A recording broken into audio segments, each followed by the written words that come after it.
Hello and welcome to स्टडीग्राम।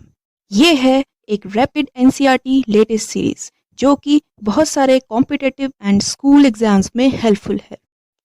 तो let's start the video, but उससे पहले सब्सक्राइब टू स्टडीग्राम और वीडियो पसंद आए तो please like share and hit the bell icon.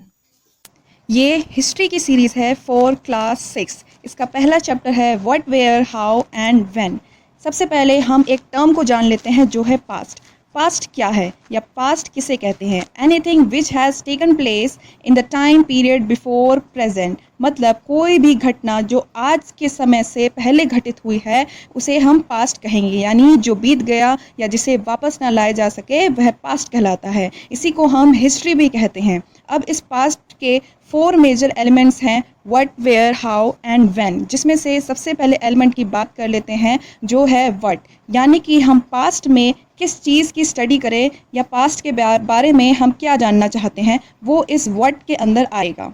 अब पास्ट के बारे में हम लोग क्या क्या चीज़ें जान सकते हैं, जैसे कि जो पहले के लोग थे या हमारे जो एंसेस्टर्स थे वो किस टाइप की क्लोथिंग का इस्तेमाल करते थे, या उनका लाइफस्टाइल कैसा था, या वो किस टाइप के हाउसेस में रहते थे, या उनका ऑक्यूपेशन क्या था, क्या वो हंटर एंड गैदरर्स थे या फार्मर्स थे या रूलर्स। तो आइए अब आगे बढ़ते हैं और बात कर लेते हैं पास्ट के सेकंड एलिमेंट वेयर के बारे में।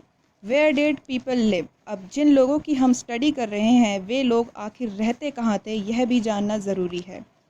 तो सबसे पहले इंसानों के रहने के सबूत जो पाए गए थे वो पाए गए थे on the bank of river Narmada, और ये बात इंडिया के कॉन्टेक्स्ट में हो रही है। रिवर नर्मदा मध्य प्रदेश में बहती है। उसके बाद और भी जगह सबूत पाए गए हैं जो कि है सुलेमान एंड किरथार हिल्स, जो इंडिया के नॉर्थ वेस्ट पार्ट में है, जो कि प्रेजेंट डे अफ़गानिस्तान में है। तो वहाँ 8000 साल पहले वीट एंड बार्ले के उगाए जाने के सबूत भी पाए गए थे। उसके बाद है गारो हिल्स, जो कि इंडिया के नॉर्थ ईस्ट रीजन यानी कि आसाम वाले भाग पर स्थित है। वहाँ पर भी इंसानों के होने के सबूत मिले हैं। उसके बाद है विंध्या, जो कि इंडिया के सेंट्रल पार्ट में है। वहाँ पर सबसे पहले राइस कल्टीवेशन हुआ था। और on the bank of Indus river India की सबसे पहली सिटीज़ फ्लरिश की थी, जिन्हें हम इंडस वैली सिविलाइजेशन के नाम से भी जानते हैं, जो कि आज से 4700 ईयर्स अगो हुआ करती थी। उसके बाद जो दूसरी फ्लरिश सिटीज़ जो आई थी on the bank of river Ganga पर आई थी, जो कि आज से 2500 ईयर्स अगो थी, जिसे हम वैदिक एज या वैदिक कल्चर के नाम से भी जानते हैं। उसके बाद one of the most greatest kingdom of that time was Magadh, जो कि गंगा के साउथ में प्रेजेंट था। चलिए अब आगे बढ़ते हैं। नेक्स्ट है people travel from one part two other, मतलब कि लोग एक जगह से दूसरी जगह ट्रैवल भी किया करते थे। अब वो ऐसा क्यों किया करते थे? फॉर लाइवलीहुड, यानी कि अपने लाइवलीहुड कमाने के लिए वे लोग एक पार्ट से दूसरे पार्ट में जाया करते थे। दूसरा मेजर रीज़न था उनके ये ट्रैवलिंग का, वो ये था to escape from the disasters. मान लीजिए जिस जगह पर कुछ लोग रह रहे हैं वहाँ पर कोई भी नेचुरल डिज़ास्टर आता है, यानी कि फ्लड आ गई या ड्रॉट पड़ गया, तो उन लोगों को उस जगह को छोड़ना ही पड़ेगा। तो इसी रीज़न की वजह से लोग एक जगह से दूसरी जगह ट्रैवल करते थे। तीसरा मेजर रीज़न था वो था टू कॉन्कर अदर लैंड्स। कुछ लोग दूसरी ज़मीनों को हड़पने और उनके रिसोर्सेस को पाने के लिए भी एक जगह से दूसरी जगह ट्रैवल किया करते थे। चौथा मेजर रीज़न हो सकता है मर्चेंट्स का, क्योंकि मर्चेंट्स को अपनी जो भी चीज़ें होती थी उन्हें बेचना होता था, इसके लिए भी वो एक जगह से दूसरी जगह ट्रैवल करते थे ताकि उन्हें अच्छे दाम और ख़रीदार मिल सके। और लास्ट रीज़न था कि रिलीजियस टीचर्स जो थे वो अपने रिलीजन को आगे बढ़ाने के लिए अपनी प्रीचिंग्स लेकर एक जगह से दूसरी जगह जाया करते थे ताकि उनके रिलीजन के फॉलोअर्स बढ़ें।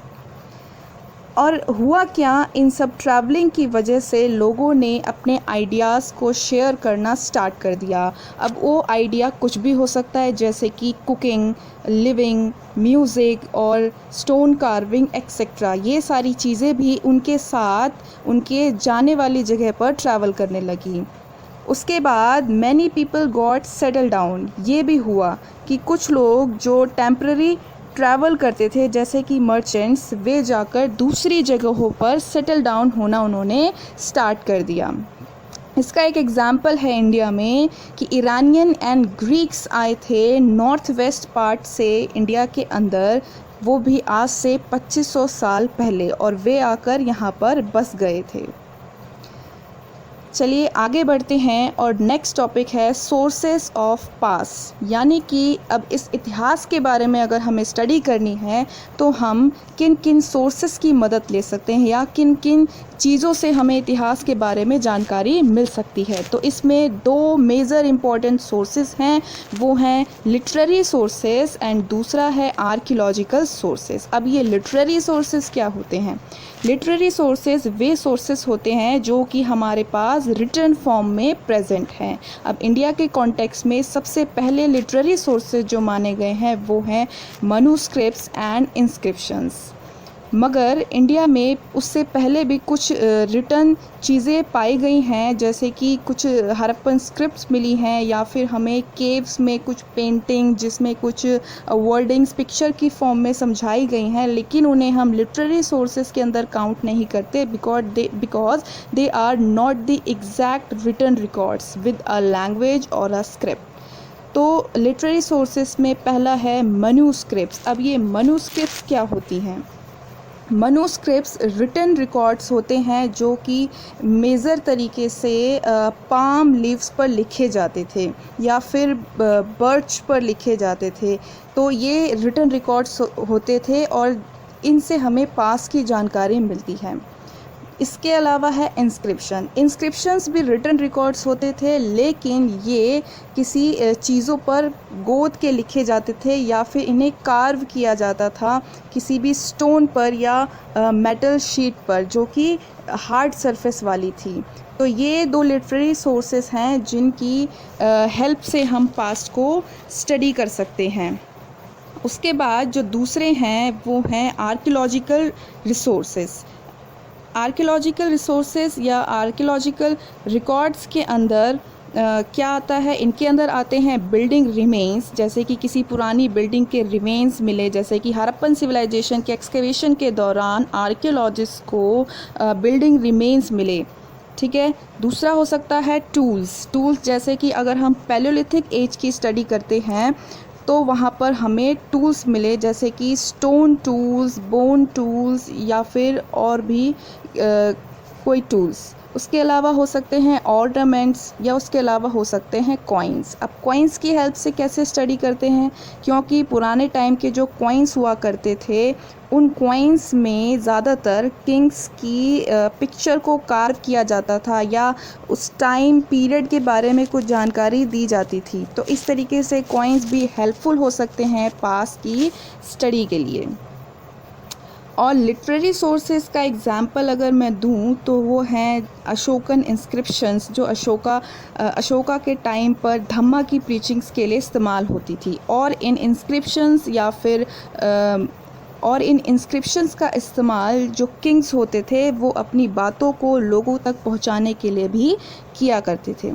उसके बाद चलते हैं नेक्स्ट टॉपिक पर, वो है organic and inorganic things could be excavated. मतलब ये जो आर्कियोलॉजिस्ट हैं एक्सकेवेशन के टाइम पर इन्हें दो टाइप की थिंग्स मिलती हैं जो कि होती हैं organic and inorganic. Organic things वो होती है जो टाइम के साथ डिस्ट्रॉय हो जाए, जो सरवाइव ना कर पाए ज़्यादा टाइम तक, जैसे कि सीड्स हो गए, एनिमल्स रिमेन्स हो गए, प्लांट रिमेन्स हो गए। क्योंकि ये ऑर्गेनिक है तो ये ज़्यादा टाइम तक नहीं रह पाएंगे, नहीं सरवाइव कर पाएंगे। उसके अलावा है इनऑर्गेनिक थिंग्स। ये क्या होती है? इनऑर्गेनिक थिंग्स जो होती हैं वो सरवाइव कर पाती हैं ज़्यादा लंबे समय तक क्योंकि इनमें जीवन नहीं होता है। तो एक्सकेवेशन के दौरान इनऑर्गेनिक थिंग्स ज़्यादा मिलती हैं जिनसे कि हम पास्ट की स्टडी कर सकते हैं ईज़िली। उसके बाद नेक्स्ट है कि Prakrit was the language of the ordinary people. क्योंकि उस टाइम काफ़ी सारी भाषाएं बोली जाती थी तो उनमें से जो आम लोगों की भाषा थी वो थी प्राकृत।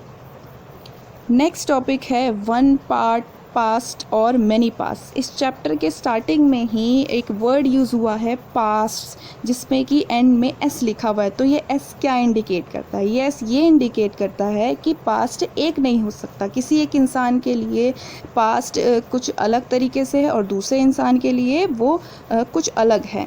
यानी कि हर किसी के लिए पास्ट एक जैसा नहीं था, क्योंकि पुराने टाइम में जो किंग्स हुआ करते थे वो रिच थे और उनके साथ कुछ एलीट पीपल भी हुआ करते थे जो कि रिच थे। तो वो अपनी हिस्ट्री रिकॉर्ड करवाया करते थे बाकायदा। वहीं कुछ जो ऑर्डिनरी पीपल थे उनके पास इतने रिसोर्सेज तो थे नहीं, तो वो अपनी हिस्ट्री कहाँ रिकॉर्ड कराते। तो इसीलिए जो हमें जब पास्ट की स्टडी करते हैं तो ऑर्डिनरी पीपल के बारे में इन टेक्स्ट से या इन लिटरेरी रिसोर्सेज से काफ़ी कम जानकारियाँ मिलती हैं। तो इन ऑर्डिनरी पीपल की जानकारियाँ हमें ज़्यादातर आर्कियोलॉजिकल रिकॉर्ड से ही प्राप्त करनी पड़ती हैं। तो इसीलिए वन, पास्ट और मैनी, यानी कि पास्ट अलग अलग रूपों में प्रेजेंट होता है। उसके बाद बात करते हैं past was meaning of dates की, यानी कि डेट्स का क्या मतलब होता है। आपने काफ़ी सारी बुक्स में पढ़ा होगा 1000 BCE, 100 CE। तो इन सभी जो वर्ड्स हैं इनका मतलब क्या है।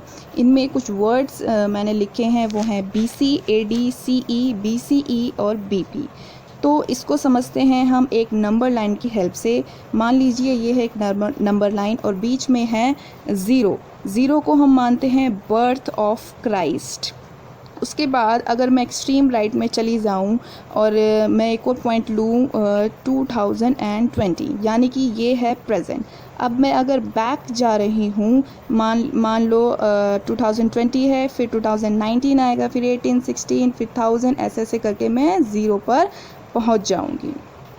यानी कि ये जो रीज़न है वो ज़ीरो से अब तक प्रेजेंट के बीच में है। तो अगर मैं इसे लिखना चाहूँगी तो मैं लिखूँगी 2020 AD। लेकिन ज़ीरो से पहले जितना भी मैं पीछे जाती जाऊंगी, जैसे ज़ीरो के बाद 1 year ago, 2 year ago, 100 year ago, यानी कि मैं बर्थ ऑफ क्राइस्ट से पहले के टाइम में जा रही हूँ, तब मैं यूज़ करूँगी BC। मतलब अगर मैं 10 ईयर्स बैक जाती हूँ तो लिखूँगी 10 BC। अगर मैं 100 ईयर्स बैक जाती हूँ तो लिखूँगी 100 BC। तो ये इस तरीके से काम करता है। लेकिन आजकल मॉडर्न सिस्टम इस्तेमाल होता है जो कि है BCE एंड CE। ये भी बिल्कुल सेम है। यहाँ पर हम AD को CE से रिप्लेस कर देंगे और BC को BCE से रिप्लेस कर देंगे। CE का मतलब है कॉमन एरा, जो कि हम मानते हैं बर्थ ऑफ क्राइस्ट के टाइम पर। BCE का मतलब है बिफोर कॉमन एरा, यानी कि क्राइस्ट के बर्थ से पहले का जो टाइम है। अब एक और वर्ड आपने ज़रूर देखा होगा, वो है BP। BP का मतलब है बिफोर प्रेजेंट, यानी आज से पहले जो भी। जैसे कि हड़प्पन सिविलाइजेशन का अगर टाइम पीरियड बताएं तो वो है 4700 BP, यानी बिफोर प्रेजेंट, आज से 4700 ईयर्स अगो। तो आई होप कि आपको ये सभी चीज़ें समझ आई हों अच्छे से, ये लेसन अच्छे से समझ में आया हो। Thank you everyone, thank you for watching.